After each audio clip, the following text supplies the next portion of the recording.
시간이 되었습니다. 다 같이 사도신경으로 신앙 고백하며 2022년 5월 27일 금요일 새벽 기도에 함께 시작하겠습니다. 나는 전능하신 아버지 하나님 천지의 창조주를 믿습니다. 나는 그의 유일하신 아들 우리 주 예수 그리스도를 믿습니다. 그는 성령으로 잉태되어 동정녀 마리아에게서 나시고 본디오 빌라도에게 고난을 받아 십자가에 못 박혀 죽으시고 장사된 지 사흘 만에 죽은 자 가운데서 다시 살아나셨으며 하늘에 오르시어 전능하신 아버지 하나님 우편에 앉아 계시다가 거기로부터 살아있는 자와 죽은 자를 심판하러 오십니다. 나는 성령을 믿으며 거룩한 공교회와 성도의 교제와 죄를 용서받는 것과 몸의 부활과 영생을 믿습니다. 아멘. 오늘 우리가 함께 읽을 기록된 하나님 말씀 레위기 제7장 1에서 10절까지의 말씀입니다.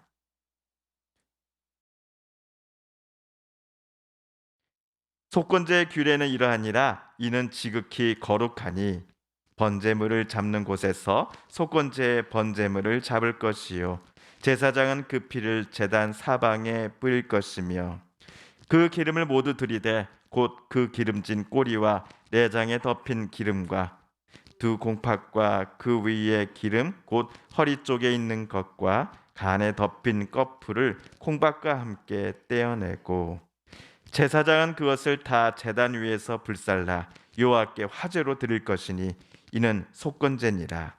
제사장인 남자는 모두 그것을 먹되 거룩한 곳에서 먹을지니라. 그것은 지극히 거룩하니라.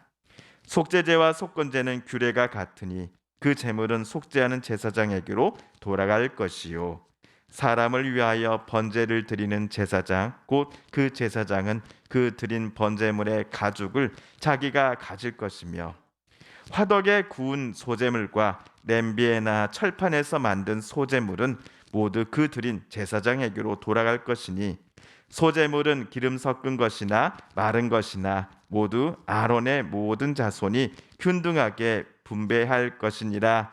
아멘.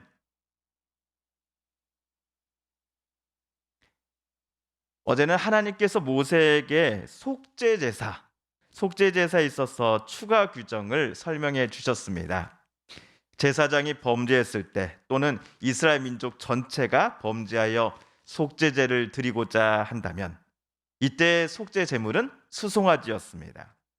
제사장 또는 이스라엘 민족 전체가 바친 이 수송아지는 아론과 그의 후손들이 먹을 수 없었지요. 콩팥과 내장 기름을 번제단 위에 모두 태우고 가죽과 고기 등 나머지 모든 것들을 진영 밖 지정된 장소에 가져다가 제가 되도록 불살라 태워야 했습니다. 왜냐, 그 수송아지는 제사장 본인의 죄를 대신하여 짊어져서 죽은 그 제물이었기 때문이었습니다. 자, 반면 족장 또는 일반 개인이 속죄제로 바치는 염소와 양은 제사가 끝나면 제사장들이 먹을 수 있었습니다. 물론 제물을 도살할 때 옷에 피가 튀지 않습니까? 그렇다면 그 피가 튄 옷은 무조건 빨아야 했습니다. 또한 그 제물을 삶았던 유기, 즉 녹그릇은 물로 깨끗이 씻으면 되었지만 그 제물을 혹시라도 토기에 담았다. 그러면 제사가 마친 후 그 토기는 무조건 깨트려 버려야 했습니다. 비록 나중에 먹을 수 있는 속죄 제물이라고 할지라도 양과 염소는 봉헌자의 죄를 대신 짊어지고서 죽는 제물이었기 때문이었습니다. 다만 봉헌자들은 자기가 가져온 제물을 제사장들이 모든 제사가 끝난 후에 지정된 장소에서 먹고 있는 장면을 보면서 하나님께서 내 제사를 받으셨고 내 죄를 용서해 주신 게 분명하구나라는 사실을 확인할 수 있었을 것입니다. 자, 한편 오늘 우리가 읽은 본문은요, 추가 규정 제 네 번째 시간으로서 속건제 추가 규정편입니다. 속건제는 어떤 때에 드리는 제사이며 무엇을 제물로 바쳐야 했는지를 우리는 기억하고 있습니다.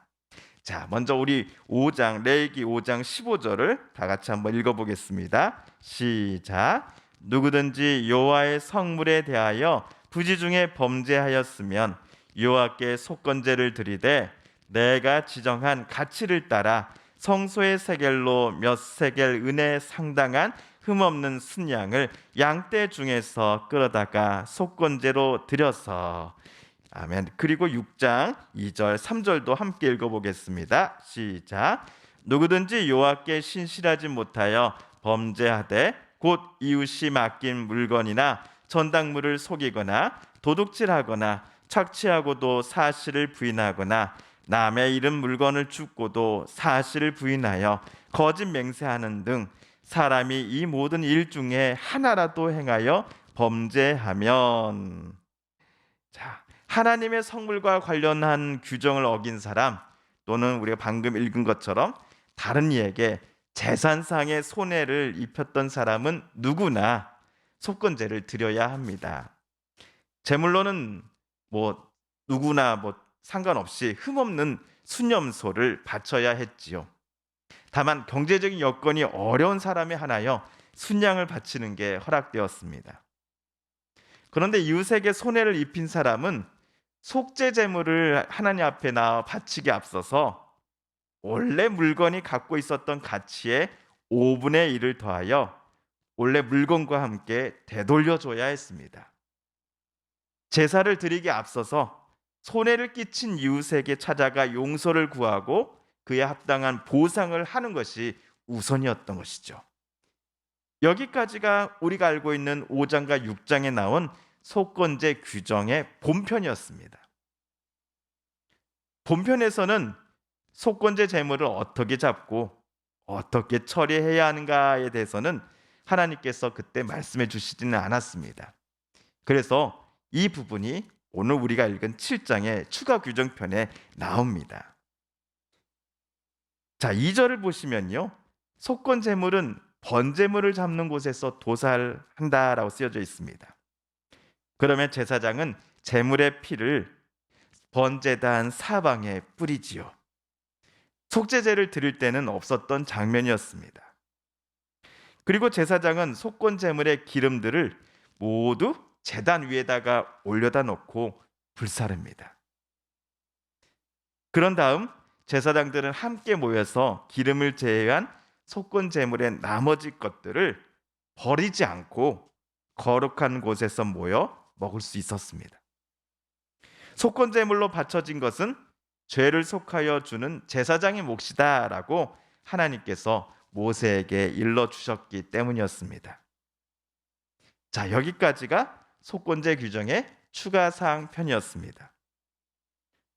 그리고 8절부터 10절까지는요, 번제와 소제에서 제사장이 받을 몫에 관해 하나님께서 모세에게 말씀해 주십니다. 먼저 8절을 보시면 번제 때 제사장은 번제물의 가죽을 가질 수 있다라고 하나님 말씀하십니다. 그리고 9절을 보시면 소제 때에 화덕에 구운 소제물과 냄비나 철판에서 만든 소제물은 모두 제사장의 몫이 된다라고 하나님 말씀하십니다. 마지막으로 곡식제물은 기름에 반죽한 것이나 그렇지 않은 것이나 상관없이 모두 그리고 아론과 그의 아들들이 똑같이 나눠서 가질 수 있도록 하나님이 지시를 먼저 하셨습니다. 이런 지시가 모두 끝난 후에 이제 11절부터는 화목제에 관한 추가 규정편이 나오게 됩니다. 자, 여기까지 보시면서 우리들 마음에는 종종 이거 제사를 드릴 때마다 제사장이 너무 많이 갖는 거 아니야? 라고 하는 생각이 찾아오곤 합니다. 제사장들은 아침 저녁으로 제사 드릴 때마다 사람들이 올 때마다 이거 재산이 불어나겠는 걸 하는 생각이 드는 것이죠. 그런데 출애굽한 이스라엘 백성들이 광야를 거쳐 가나안 땅에 입성했을 때 아론의 후손들인 레위 지파는 땅을 분배받지 못했습니다. 그들은 자기들 지파만의 땅이 없이 오로지 하나님께 대한 예배와 제사를 위한 일을 위해서만 평생을 살도록 하나님께서 지시하셨기 때문이었습니다. 그래서 그들은 땅 분배를 받지 못하고 나머지 지파들만 땅을 분배받도록 하나님께서 명령하셨죠. 레인에게 있어서 자기 지파만의 땅이 없다라는 것은 정착 생활이 불가능하다라는 것입니다. 자기네 땅이 없다라는 것은 농사지어 추수할 곡식과 과일을 만들어내지 못한다라는 의미입니다. 재산을 불리지 못합니다. 매일 삼시세끼를 무엇을 먹어야 하나와 같은 걱정을 안 할 수가 없는 사람들이 이스라엘 속의 레위 지파 사람들이었습니다. 그래서 하나님은 대제사장 아론과 그의 후손들인 레위 지파가 제사를 섬긴 후에 바쳐진 제물의 일부를 그들의 몫으로 삼을 수 있도록 배려해 주신 것입니다. 경제적인 부분, 특별히 오늘은 내가 무엇을 먹고 또 해야 되나와 같은 걱정들 없이 오로지 전적으로 하나님께 대한 예배와 제사를 위한 직분만을 잘 감당할 수 있도록 하나님은 제사장과 그의 후손들을 위한 몫을 이렇게 지정해 주셨던 것입니다. 그러니 제사장들은 다른 욕심 부리면 안 됩니다. 하나님께서 그들의 몫으로 지정해 주신 것 외에 다른 것을 본인 것으로 삼고자 해서는 절대로 안 되는 것입니다. 예수님께서는 자기를 따르는 제자들에게 이렇게 말씀하셨습니다. 우리 마태복음 6장에 나온 주님의 말씀을 함께 읽어보겠습니다. 시작. 그런즉 너희는 먼저 그의 나라와 그의 의를 구하라. 그리하면 이 모든 것을 너희에게 더하시리라. 그러므로 내일 일을 위하여 염려하지 말라. 내일 일은 내일이 염려할 것이요 한날의 괴로움은 그날로 족하니라. 아멘. 그러므로 오늘 나에게 꼭 필요한 것들을 먼저 하시고 부족함 없이 채워주시는 하나님 아버지를 바라보며 오늘 하루도 힘차게 시작하시는 저와 여러분 되시기를 이 시간 간절히 기도합니다. 주님께서 가르쳐 주신 기도로 오늘 새벽 기도에 모두 마치겠습니다.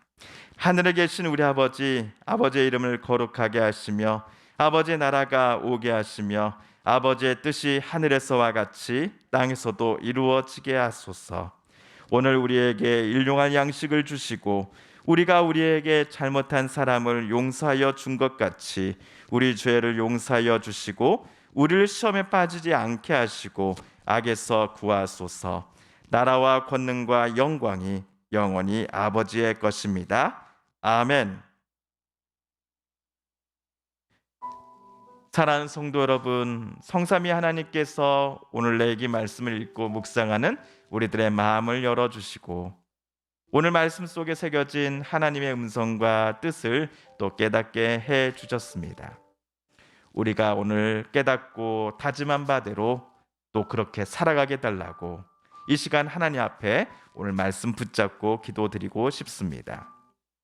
우리 성도님들과 가족들 중에 하나님의 고쳐주심과 또 일으켜 세워주심을 놓고 간절히 기도하는 분들이 계십니다.